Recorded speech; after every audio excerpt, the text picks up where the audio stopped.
So my last thing that I want to talk about is how a 100-miler and how traveling 100 miles on foot is much more a journey than it is a distance.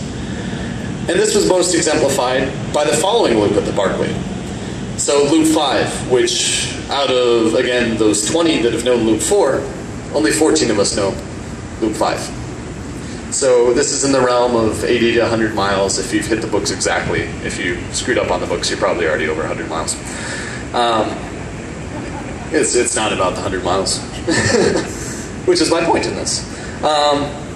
So Loop 5 at Barkley started off. I left the AIDS. I left camp with about 12 hours and 30 minutes to do Loop 5, which if I screwed up at all, that left me really no room for error. And immediately after climbing up Chimney Top, one of the only spots in Barkley where you've got a trail, I started looking at the rocks, the limestone formations out there, and I started looking at them, and admiration is the word that comes to mind. Really looking at the course and thinking, oh man, this is going to be the last time I see this thing. Admired it, looked around, looked at the yellow leaves blowing around, was running down one of the declines, sat and looked at the waterfall that there was there for the first time. It took me 5 loops to realize that there was a waterfall there. I got around to this part where I was on the prison, and you have an option when you come to this prison that you go underneath, and for those of you who don't know Barkley, you go underneath what used to be an active prison in 2009. The spirits, if you're there on Loop 4, is very much still there. So it's not a good place to hallucinate. And so I was going down the prison, and you have an option of climbing down about a 15-foot wall on some sketchy rocks, or you can go around and walk through the river. And I hadn't gone down the sketchy wall the whole race yet, and I was like, you know what, this is the last time I have a chance to go down the sketchy wall. I'm going to go down the sketchy wall. So with 52 hours of running on my legs, I climbed down a sketchy 15-foot wall. Instead of balancing on the middle of the, there's a little spot where you can keep your feet dry if you balance on the middle of the tunnel underneath the prison. Proudly just walked through the wet water, and then on the way up Ratjaw, one of the worst climbs there. It's like 2,000 feet and 1.5 miles. Horrible climb where you're actually using the side of a telephone, you're using a fallen telephone pole line to pull yourself up.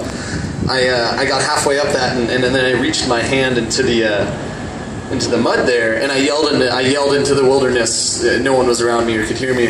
Barkley, you've taken my blood. You've taken my time. You've taken everything from me. Now I will take your blood. And I reached down. I grabbed a bunch of mud. I smeared all over my face. Smeared a bunch on my side. Partly because I'm batshit crazy at that point, and secondly because I figured it was good sunscreen. So then I'm continuing. I get to the top of the climb, and my mom and my girlfriend Jade are up at the top, and I yell out to them, "You think the briars are your friends? I was born among the briars." And they're cracking up, and I'm just having a great time. Nothing but admiration for the course at this point. My mind, my spirit, and my body were all in sync, and everything was just going. It was kind of sad that it took 53 hours of running until I finally got to the point where I was admiring the course, and I was actually enjoying the beauty of what I'm running.